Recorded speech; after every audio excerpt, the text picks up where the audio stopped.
have goals, and it's time you reached them faster. You have dreams, and it's time you make them a reality. Massive life transformation starts now. It's Tampa Bay's performance power couple, certified coach and performance specialist Dana Medlin and certified coach and behavior analyst Michael Medlin. Get ready to transform your actions. It's time for the Action Hour.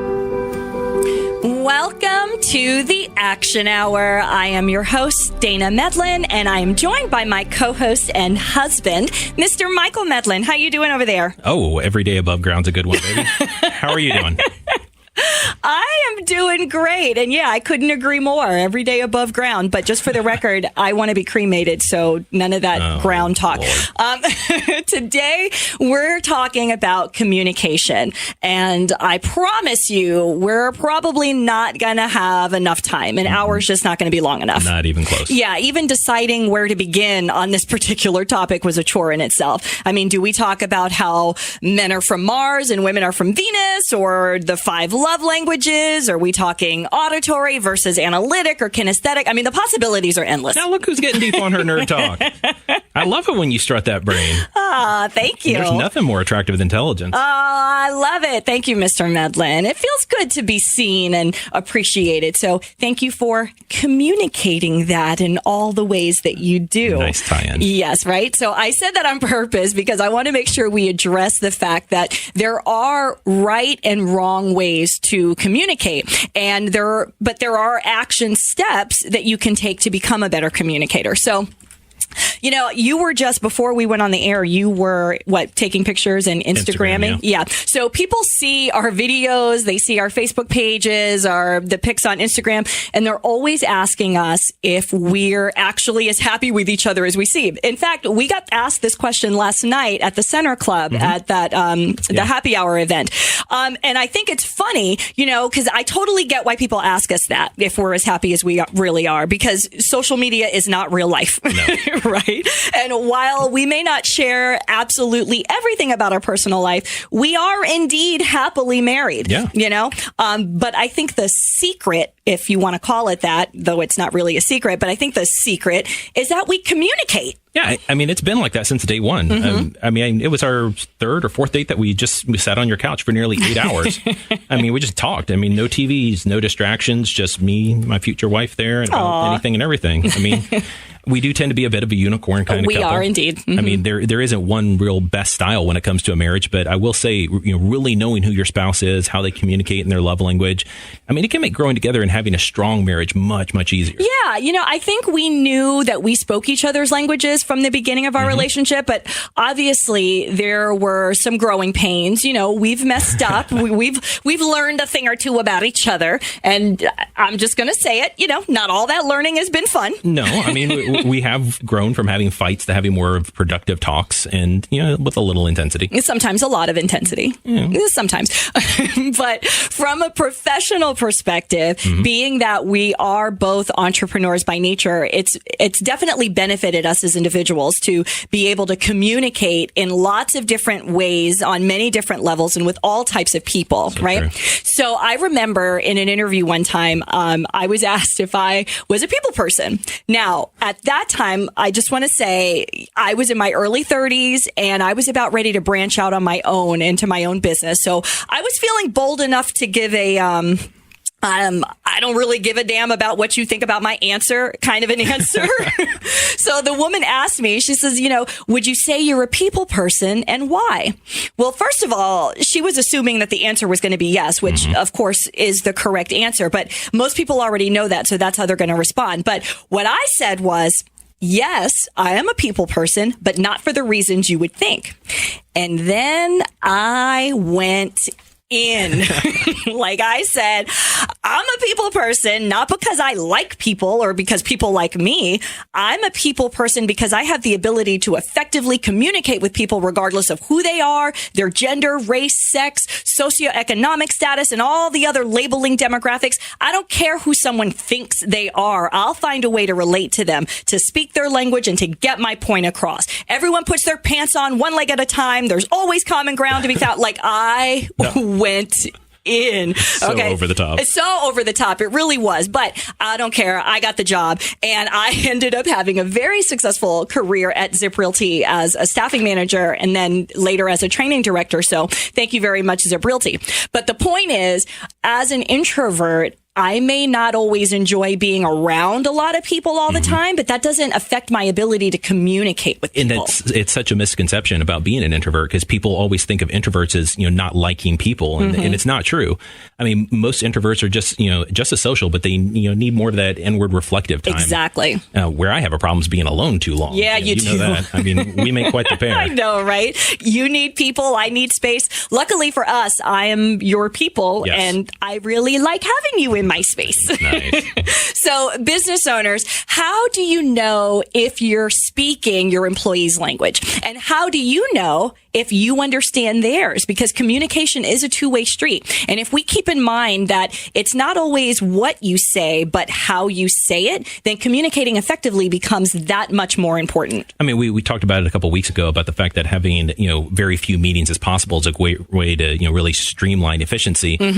Got a lot of pushback on that one on a few emails. But I mean, here's the thing. If you have the right kind of meetings, ones that foster open communication, then your employees will not only hear what you're saying, but they'll also see it. They'll also feel it. Exactly. I mean, if you're the only one talking in a meeting with your staff or your team, then what you're doing is running the risk of, tasks or projects not being carried out either timely, efficiently, or correctly. So let your people talk. Let people address their concerns or questions in that open forum. If you want to promote a healthy and peaceful work environment, you got to let people be heard. And it's great advice for parents, too. I mean, do you know what your kids are saying to you? I've heard a lot of parents tell me that they don't know how to talk to their kids. The answer is simple. Start by listening. Definitely, because a receptive atmosphere isn't just for the workplace. I mean, try having a happy home if no one feels safe and secure enough to voice their innermost thoughts and feelings. Like, that's not a good environment. Or if someone does speak and then they don't feel heard.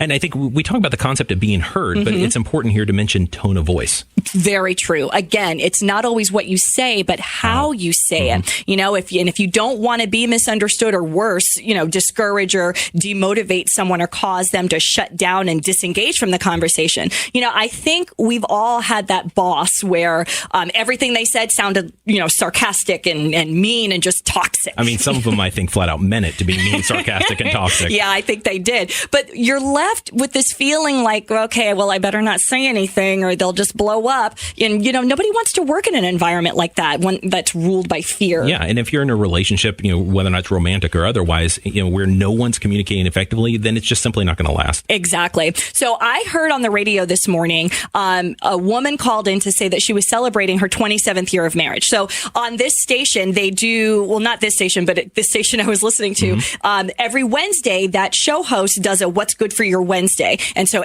people can call in and say what they're celebrating. Well, this woman said that she was celebrating her 27th year of marriage. And the host asked her, what was your secret or what advice would you give to anyone looking to have a lasting relationship? Guess what she said? She said communication. Absolutely. I mean, it's exactly what my grandfather, and I mean, they were married 56 years. I mean, we're really open about our lives on air, because I think listeners can tell what's BS and what's real. And I mean, being honest, my first marriage, we were really, really young. I got married at 19. I bought a house at 20, had my first child at 22. I mean, we were so young, and our ability to, effectively communicate, it really wasn't developed yet. Right. My father was, the typical yelling type, and my new wife didn't handle yelling. So I had to learn a new style of communicating. I mean, not really that, yelling was a good one, but it was the model that my father had shown me.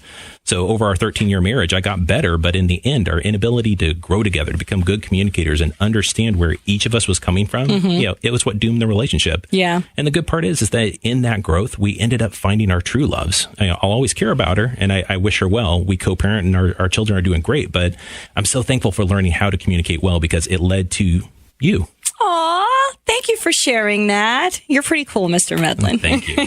So, what does it mean to be an effective communicator? Whether it's business or personal, the skills, knowledge, and the execution are exactly the same. So when we come back, we're going to continue our communication conversation, and we're going to get into some specific styles. And this is going to be fun because you can see which style or styles you identify with the most and which are the most challenging for you. And then coming up later this hour, we've got business expert and digital marketing strategist, Velma Trayham. We're going to hear her story and the particular challenges that she had to overcome. And then later, we've got an all-new BehaviorSelf. My favorite segment. Yes, so we've got a lot more to come. So stay with us, and we'll be right back.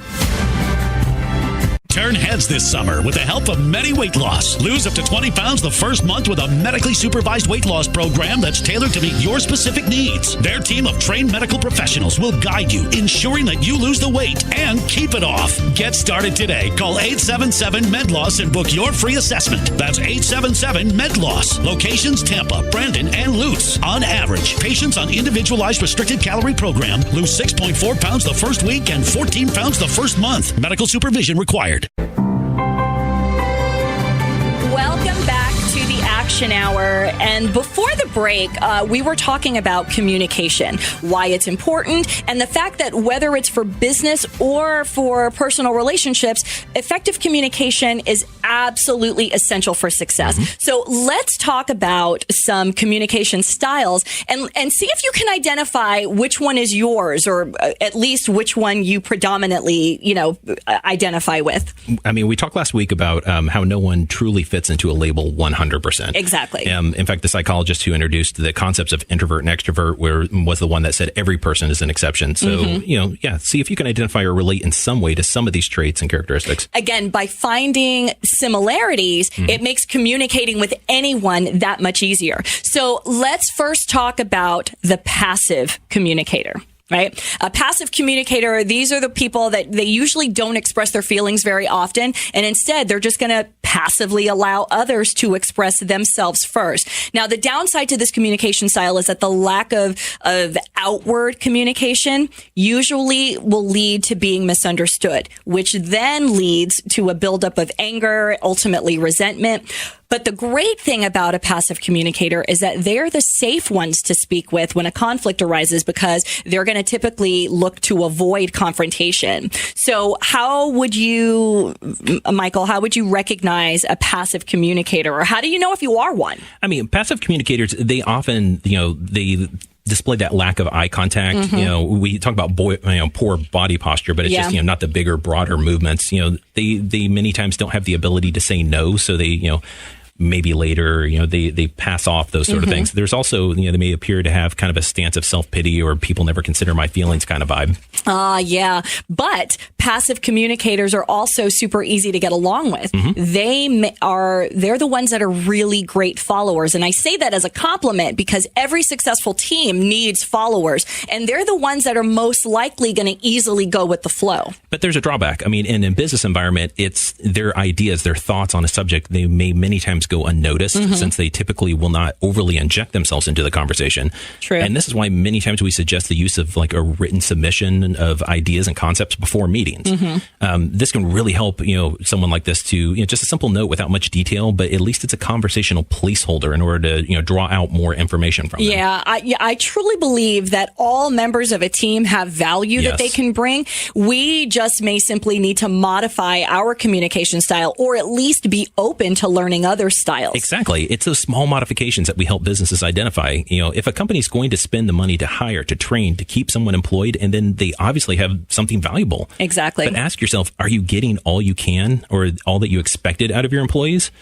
Before you jump on them and tell them the expectations, I mean, how about looking inside and seeing if you're doing all you can as a company to make a culture where different communication styles are valued and given that platform to be heard? Absolutely. I couldn't agree more.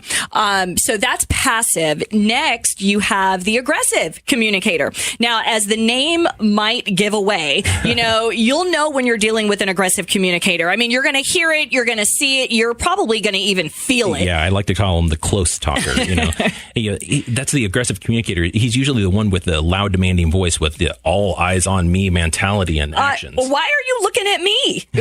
Just because I'm loud doesn't mean I'm always aggressive. I can be passively loud. True. And plus, you're the only other person in the booth with it. So, I mean, some people are just naturally louder than others. But I mean, aggressive communicators, they also have more, they use the intense eye contact. They use wider body language, larger hand gestures, more forceful.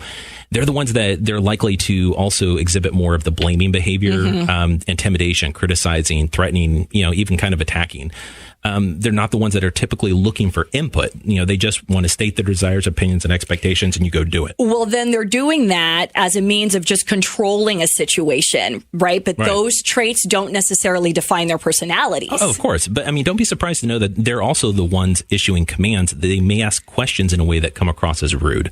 And, often they're accused of not listening to anybody. Many of them are micromanagers. They kind of have that cult of personality style. Yeah, but the great thing about aggressive communicators, because we don't want to bash on them if you are one, but the great thing about aggressive communicators is that they're considered leaders and they command respect from those around them. But we really have to ask ourselves, is this the type of communicator that's going to get the most out of their team? That's the point. Right? So on the other end of that spectrum is my personal nightmare. It's the passive aggressive communicator. And we all know a passive aggressive communicator because these are the ones that are muttering to themselves, off in the distance rather than confronting a person or an issue. And they appear passive on the surface, but on the inside, it's that, the whole different beast. They can be secretly, disagreeing. They're not feeling heard. They're building up that storm of resentment, and it ends up being, seething rage or acting in, subtle, indirect or, secret ways.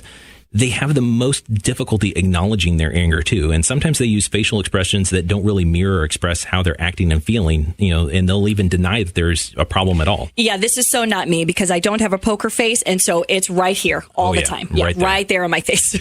But this, for me, has been one of the most difficult styles to communicate with because you have to evoke other methods of deciphering what's actually being said. You got to look at body language, even micro expressions, or just go with gut instinct. But people who communicate this way, they're more likely to give you the silent treatment, right? Or worse, go behind your back. These are the ones that start and spread rumors. The danger with passive aggressive communication style is that it may seem as though this person's being cooperative, but they're doing the exact opposite. Yeah. And the other major drawback, especially on teams, is that they may not be doing anything nefarious, but instead they're just subtly trying to get their opinion to be manifested. Right. Which that could end up pulling your team at work in multiple different directions. This is very prevalent in the workplace. Absolutely. Ultimately, someone who is a passive aggressive communicator, they are fully aware of their needs. They just struggle a little to voice them.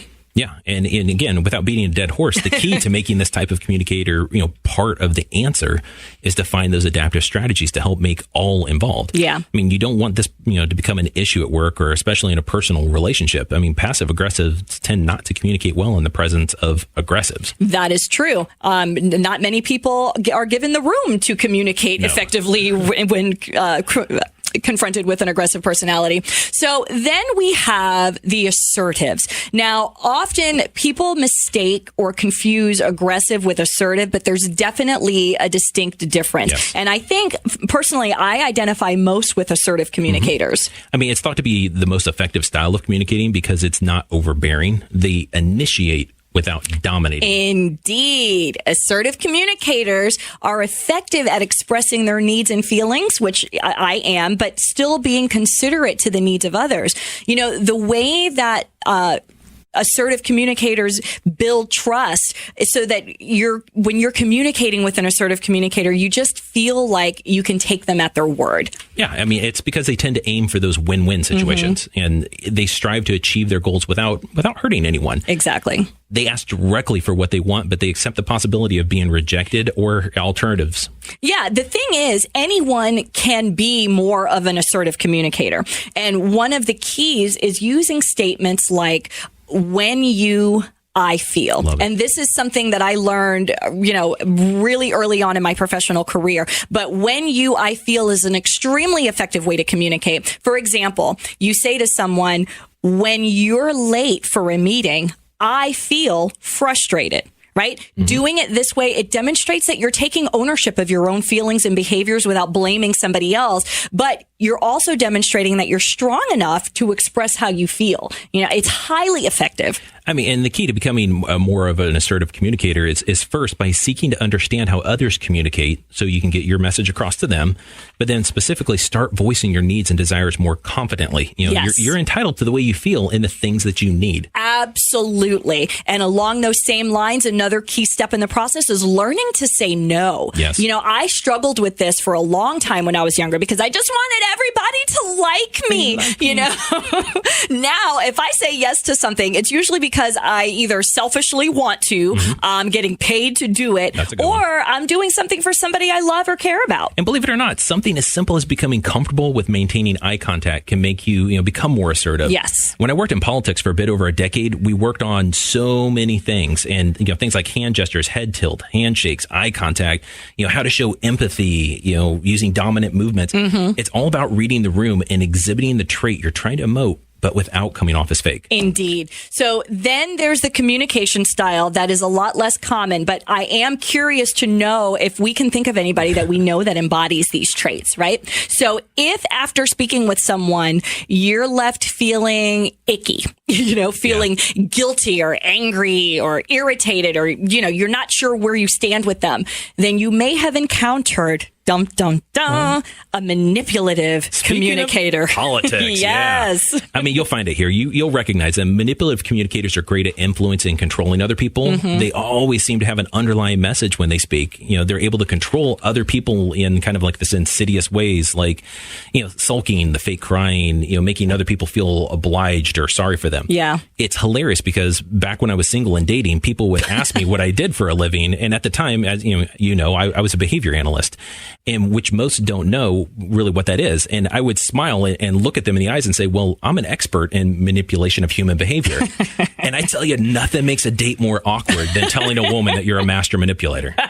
I am so glad that you left out that key piece of information when we started dating, because I promise you things would have gone a little different. No, I think I actually bought a used car from a guy who was a master manipulator when I was in my 20s.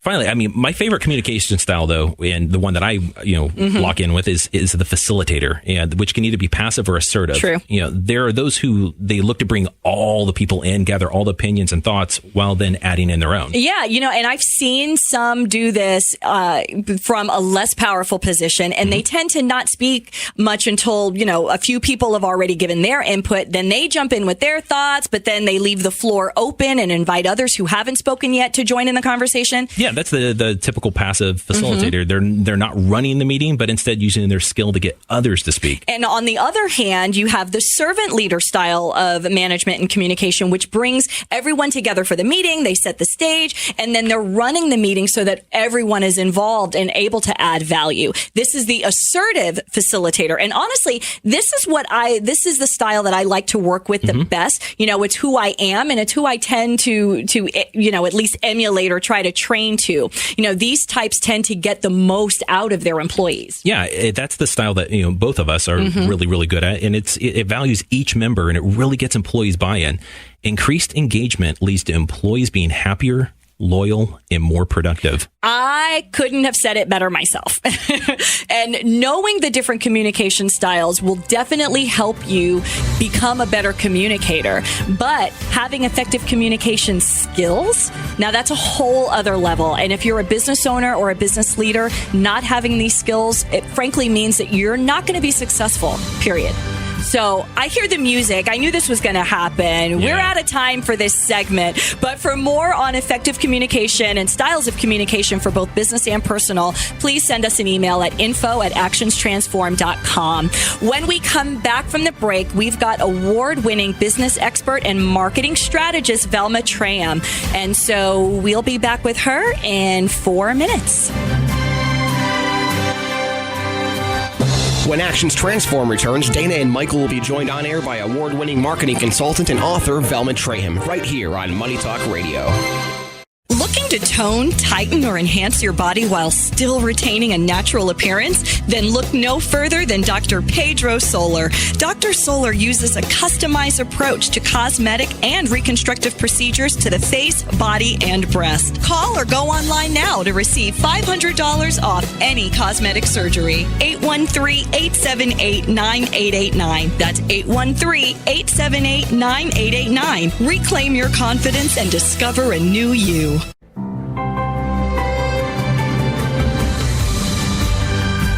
Welcome back to the Action Hour. Our guest today is an award-winning business expert. She's a digital marketing strategist and the CEO of ThinkZilla Consulting Group, which is the first multicultural brand engagement firm in the country owned by a woman. So that's very impressive. Please help me welcome Miss Velma Trayham. Welcome, Velma.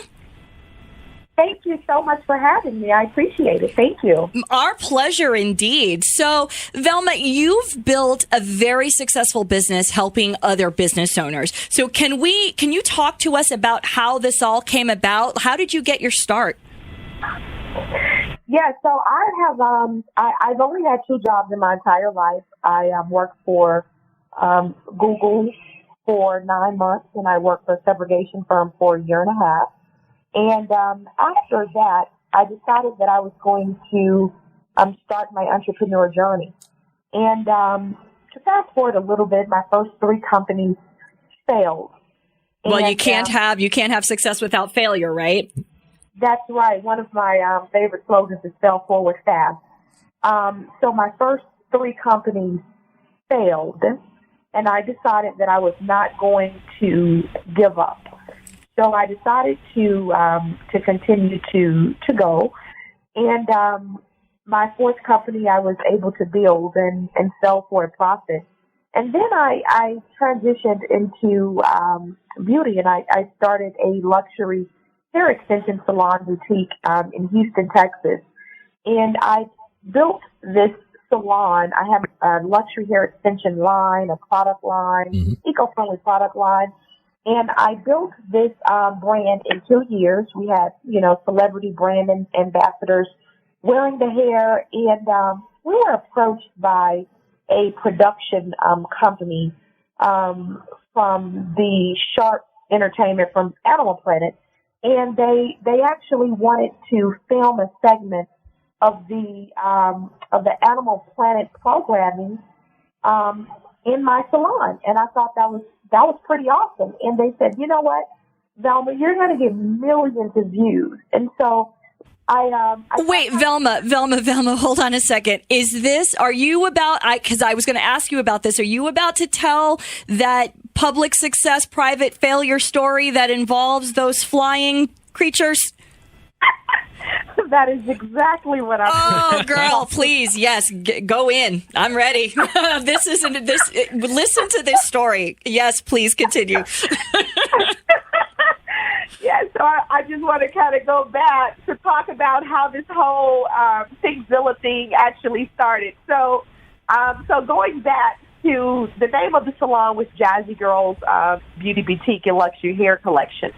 So we were approached by Animal Planet, Call of the Wild Man, and they wanted to film a segment in the boutique. They said, hey, Turtle Man and Ernie, they are, usually out in the wildlife, and it would be great to have them film a segment in your salon. Mm-hmm. And I contacted my attorney, and I told him, about this amazing opportunity. So I thought. All I heard was millions of viewers, and I'm like, right. This is our opportunity to get on TV.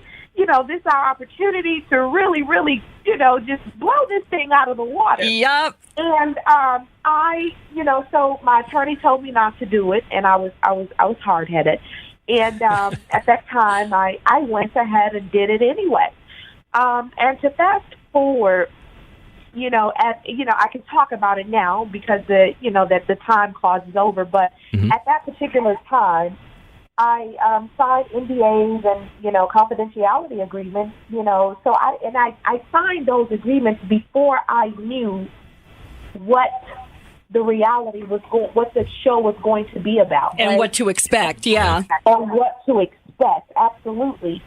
So they ended up planting bats in the salon. And let me just say that one more time. Bats in your salon, in a hair salon. Oh my goodness. It was, when I tell you it was a horror story, okay? So they ended up planting bats in the salon, and I did get a lot of visibility. However, it was very bad brand visibility. Yeah. The news started talking. They started blogging. They started writing about a famous Texie Jazzy Girl salon infested by bats. Oh, my goodness. It was horrible. I bet. I will never forget. One day I was in the Galleria, my son and I, and this little boy told his mom, "Mommy, that's the lady that was on Animal Planet. She has bats in her salon." They say that all publicity is supposed to be good publicity, but I think I may have finally heard the one exception to that rule. Yeah, because I'm pretty sure I'm not going to a salon that has bats in it. You might be able to do some amazing hair, but I might have to find someone else. But Velma, so talk to us then about the lessons that you learned from that experience and how you apply that to your everyday life now. So the lesson, three of the lessons that I learned from that is, number one is not all opportunities are good opportunities. Amen. Not all opportunities are good opportunities. We really have to take the time to vet different situations and vet different people, kind of understand a little bit more what the process is. So now I'm always asking, can you tell me a little bit more about this? What will be the process if I did decide that I wanted to involve or engage myself in this?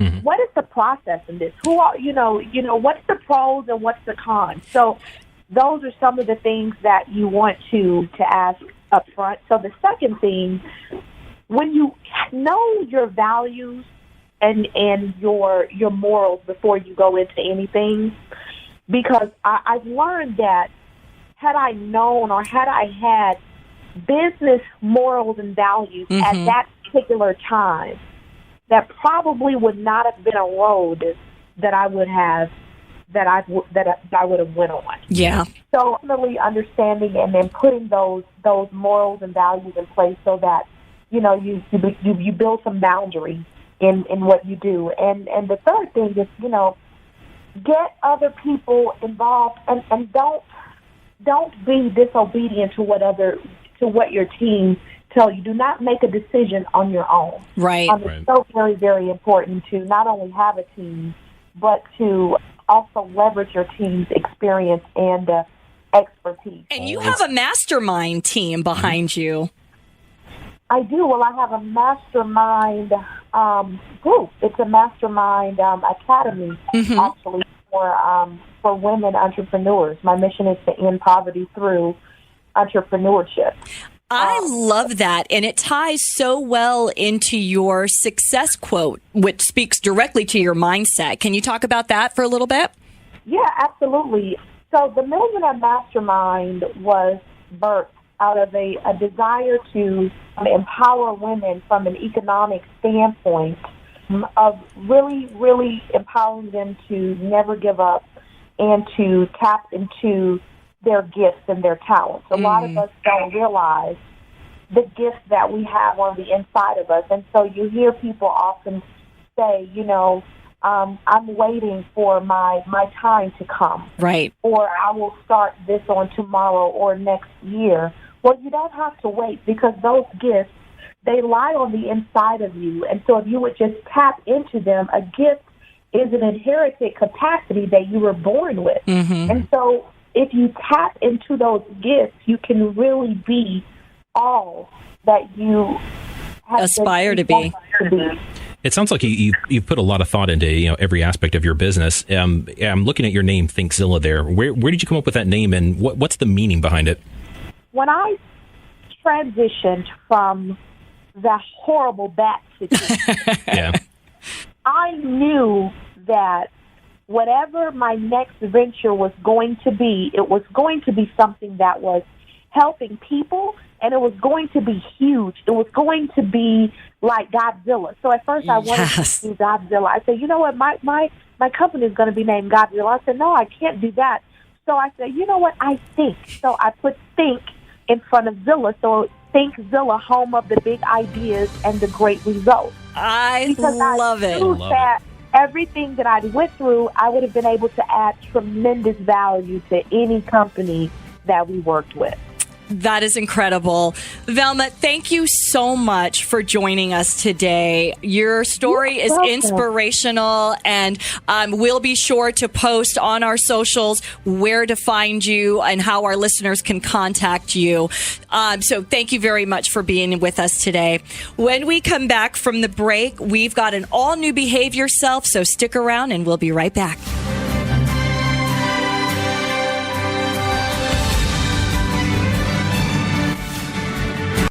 We can all admit that adulting can be hard, but don't let stress and personal difficulties keep you from living your best life. At Actions Transform, our behavior coaches can teach you to break unhealthy habits and give you the tools you need to achieve your personal and professional goals. You have everything to gain. Call Actions Transform today at 813-444-2282 or visit us at actionstransform.com. Remember, dreams inspire, but actions transform. Welcome back to the Action Hour. It is time for our favorite segment. It is Behavior Self, where we take letters from our listeners and we read them on the air and we give live coaching. So this week's letter reads like this. Dear Dana and Michael, my name is Donna. You can use my name if you want to. All right, Donna. I'm an HR director for a large organization in St. Pete. I heard the show where you talked about how the use of Myers-Briggs is antiquated and ineffective. Mm-hmm. Well, we happen to use Myers-Briggs and have done so since the 1990s. Yes, I know I'm aging myself, but I'm not so old that I can't see that our hiring practices are a little stale. The talent pool landscape has changed, but we haven't changed our system of hiring. I see our competition getting the best and brightest employees, and we're basically getting the leftovers. We have great team members, don't get me wrong, but not everyone is the best fit for their position or department. They just may be the best we could get. I would like to present a case to the C-suite about revising our hiring practices and was hoping you could give me some talking points to demonstrate the necessity for change. They're old school and live by these personality tests and assessments. Sincerely, Donna. Well, hey there, Donna. Donna, thank you so much for being bold enough to recognize deficiencies in your company. You know, sometimes that's all it takes to begin to make change is for someone to just speak up. So good for you. Mr. Medlin, I think we've got some splaining to do here because Donna is not the only one who sent us messages about our comments on Myers-Briggs and personality assessments last week. All right. So, yeah, we did get a few on this. And let me be clear. I mean, we received a few letters about my comments on Myers-Briggs. My point was simple. The people who created it, they were not trained psychologists. Mm-hmm. And the person who based their work on, Carl Jung, he's an absolutely brilliant psychologist. Mm-hmm. I tend to like him more than Freud. But even he believed in, as he said, every person's an exception, and that classifying people at first sight is nothing more than a parlor trick. I love that quote. So it wasn't just me saying that this test isn't all that accurate. It was also the CIA. I mean, and several psychological associations. Most importantly, the very man who came up with the basis for the test didn't agree. I mean, their main concern was what's called repeatability. Mm-hmm. People took the test multiple times and they got different results. And that's a big problem. Huge. I mean, if a test lacks data integrity, then there's no validity. It's not scientific and it can't be relied on as factual. I'll even go a step further and tell you that after taking these tests multiple times myself, I know exactly how to manipulate them. You know, I was an executive recruiter back in the late 90s, and I would actually coach my candidates on how to answer the questions to render the results I knew the employer was looking for. Yeah, I mean, and when the guy who invented the term introvert and extrovert says that the test is a parlor trick, then how much weight should we really be putting into a psychological test that's over 75 years old? Exactly. And if you look at an entire field of psychology over that time period, I mean, they were back then using electroshock therapy and things like that. It's advanced dramatically, and yet this test is still widely used when there are much better means to find candidates. Exactly. So I'm not a big fan of using Myers-Briggs as a decision tool. Let me be clear on that. It's great for generalities, but I wouldn't base my decisions on employment on it. Mm-hmm. Now, given any behavioral or psychological test for personality types can be gamed. I mean, this is why I don't really, heavily rely on them. I've held board certification in applied behavioral analysis, and then I turned around and had employers give me tests to measure, my type. And the thing is tests were written by behavioral psychologists. So of all people, I'm the last person you should, be giving that to. I know exactly how to answer it depending on which job I'm applying for. So yeah, we're told to answer the test honestly, but everyone is going to answer it in the manner that they think will get them the job. And I can definitely attest to that. There's behavioral tools. They've been around for many decades. And the advantage of the current generation of tools is that the way they can be tailored based on employer data from current, employees who have performed really well. IBM currently has, it's a library of over about 1,000 tests, and all that I've seen, they're much better assessments because they're based not only on cognitive, but also on behavioral psychology. And that is where I think the newer tests are actually a lot better. Yeah. When you base your decisions on the current culture and the personality types that are hitting your expectations, then that's much more scientifically valid. You're working with, a well-known commodity. And the key to doing this is really well define what it is that you're looking for. I mean, now think about the roles. If you have someone who's behind the scenes, like a payroll department head who's killing it, I wouldn't necessarily use them as the model for hiring a front desk associate. Right.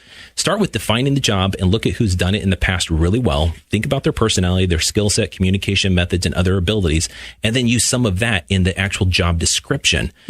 People are really good at self-analyzing and see if they're going to fit within things. And so if there's nothing wrong with putting in personality characteristics within the job description, I mean, having, being a person who is sincere, cares about people, has a pleasant demeanor and a voice, it's probably more important than if they've ever used a specific phone system or certain types of equipment. Very true. I see in job descriptions, people, list equipment all the time, but they hardly ever list personality characteristics. And culture and fit is one of the most underrated aspects of the hiring process. People look for qualifications, but I can tell you that we have worked with more companies that hire based solely on qualification experience, and they end up like you, Donna. I mean, they're stagnant. Yeah. Company culture has to grow and change and adapt. Many decades ago, when I was in college, I worked for one of the largest retailers in the nation called Montgomery Ward. I remember them. Yeah, I mean, they were 100 years old, and I tried to be innovative with them. I had ideas on changing specific procedures and being less suit and tie and more friendly, personal touch. I was told after 100 years that they had this down and that no changes were needed, and they went out of business 4 years later. Yeah. They too used a personality assessment when hired, and it was outdated. So my suggestion to you would be to look at your competition, look at the ones that have significantly better vibe and feel to them, and then see how successful they are. What is their target client? Is that similar to you? And if not, then, is that a client that you want to go after? Then look at that company's culture and, in their human capital. Notice I didn't call them employees, and realize that if you have significant value there, if you have to be able to draw in that new type of client, then maybe you need to think about broadening who you hire in order to fit that new client. Absolutely. So, Donna, I hope that this was helpful. Please get back in touch with us and let us know how that meeting goes with the C-suite. So, for more information on performance and behavior modification, visit us online at actionstransform.com. And if you or someone you know is in need of a culture transformation for their organization, reach out to us at info@actionstransform.com or just give us a call at 813-444-2282 for a complimentary consultation. Be sure to like us on Facebook at The Action Hour and on Instagram at Actions Transform. You can catch up on all of our shows by subscribing to our YouTube channel, Actions Transform. Special thanks to our sponsors, Medi Weight Loss. Visit MediWeightLoss.com to learn more about their medically supervised weight loss program, and Dr. Pedro Solar, board-certified cosmetic and reconstructive surgeon. Visit our nonprofit partner of the month, oldsmarcares.org, to learn what you can do to make a difference today. Join us next week when we'll be introducing our new nonprofit partner of the month, Autism Shifts. That's going to do it. Thanks to our guest today, Velma Trayham, and thank you all for joining us today. I'm Dana Medlin. And I'm Michael Medlin, reminding you that dreams inspire, but actions transform.